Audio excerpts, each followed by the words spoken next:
Welcome to my review and overview of the GTX 1080 as well as benchmarks comparing it with the 980s in SLI.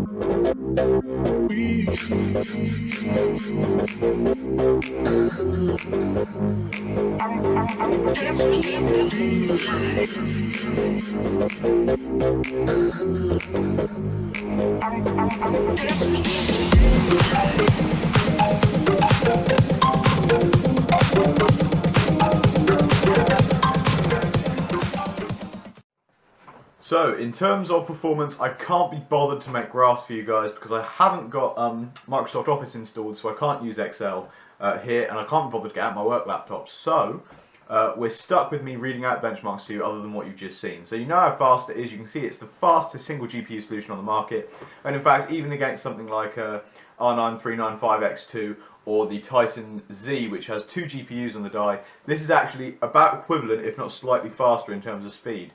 So, but versus the 980s and SLI, that was the big claim that Nvidia made at the unveiling event of the device, and I feel that's what it really had to live up to for people to think of it as the ultimate gaming solution. So I've got my screen over here with my benchmarks on it, so I'm going to be reading it off of there. So, Firestrike standard with a 5920K and 5820K at 4.4 GHz. So two 980s scored, these are both, all my cards run overclock by the way, two 980s scored 2,568 points as an overclock SLI rig in 3D Mark Firestrike. Whereas the 1080 overclocked scored a quite impressive, very impressive for a single card, 19,210. So it is about 2 or 3% slower than two 980s in SLI. However, you've got to remember there's other factors that come into play as well that I'll mention at the end. Firestrike Ultra, again, two 980s wins with 6,308 points, whereas a single 980 got 5,637. This surprised me a bit because I thought the much bigger frame buffer and faster memory on the 1080 would actually give it the edge in 4K gaming. However, in Firestrike Ultra, the 980 still stole the win there, and that's pretty surprising to be honest. But then we come on to benchmarks, which are not quite the same in terms of the fact that the 980s aren't always winning. In real game performance, let's go with GTA 5. GTA 5 at 2 times multi-sample anti-aliasing with every other setting apart from super resolution cracked to max.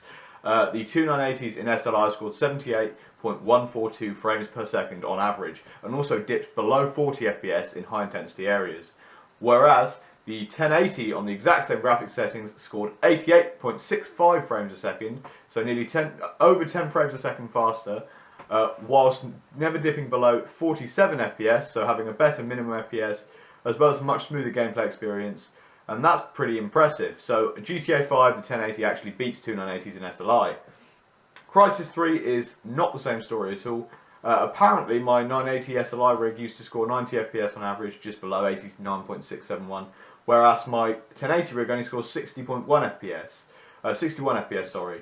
So yeah, they have 20 frames per second more in Crysis 3, but I'm sure I must not have had all the anti-aliasing cranked because I had everything cranked to max with the 1080 and I didn't with the 980s, I don't think. So that could be off, but I'm pretty sure the 980s did win on Crysis 3.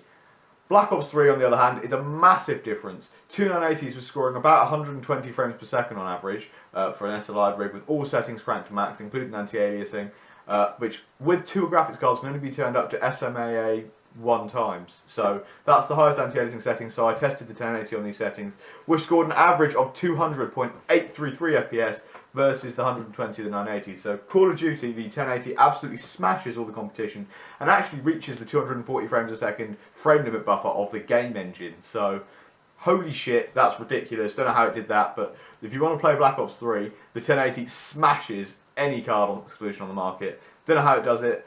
But it did easily, not a problem at all. All these are at 1080p by the way, of course, because that's what I benchmark at, with a bit of anti-aliasing to push that VRAM. And that's pretty much it. Unigine Valley, the 1080 was slightly faster by 2 frames a second on average overclocked versus the two 980s. So, does it win? Let's take some other things into consideration. Power draw. An overclocked 1080 draws just shy of 200 watts from the wall by itself. where two 980s overclocked draw nearly 400 watts from the wall, about 380 to 370, 380 watts from the wall under full load. So you're looking at nearly double the power draw for virtually double the power draw for two 980s versus a single 1080. Temperatures wise, you're also getting lower temperatures because you haven't got two cards close to each other, and the fan speed on the 1080 doesn't have to ramp quite as high as it did on the 980s. And even if it does, I'm convinced that the new Founders Edition is faster, has the same speed fan, but is a lot quieter than the reference 980s, 770s and all things like that, the old reference cards. I'm convinced that this thing runs a lot quieter, even under a gaming load with my fan curve. The fan curve I personally set the cards is directly proportional in terms of temperature in degrees Celsius equates fan speed percentage. So roughly, 70 degrees would be 70% fan speed, and that's what this seems to idle at in a gaming load. Under a synthetic load, it does get to 80 degrees, 80% fan speed, which is quite loud. However, under a full gaming load, it's never really as bad. And I can tell you right now that two 980s at the same fan speed as a one 1080 that's already louder is oodles louder than a 1080, if that's a word. Oodles louder. So yeah, it's a much quieter gaming system as well. Draws less power from the wall. And to be honest, in real game performance, I'm slightly convinced that the 1080 does beat the 980s in SLI. You don't have to draw as much power from the wall, it's slightly cooler, it's definitely a lot quieter, and the performance is nearly 1-to-1. There's never more than a 10% difference really in the majority of benchmarks I've ran. And in actual game performance, in things like Just Cause 3 and Call of Duty, you get a much nicer gaming experience. And not to mention you get a few other benefits as well, like access to DisplayPort 1.4s in case you want to run 8K, because this thing can push out 8K. Not at a gaming level, but it can drive an 8K monitor, and other things like that make it just a little bit more premium, and you have the ability to do some more things with it. However, you can't full-way SLI in games anymore, so two-way SLI is going to be your max. But two-way SLI 1080s is going to beat four-way SLI 980s anyway. So, to be honest, it's going to be a very similar benchmark. So to be honest, I'd have to say that this was a worthwhile upgrade, and I'm happy I sold my two 980s in order to purchase this, sheerly on the fact that it looks much nicer, feels more premium, and virtually gives you the same, if not better, gaming performance, if slightly lower scores on benchmarks.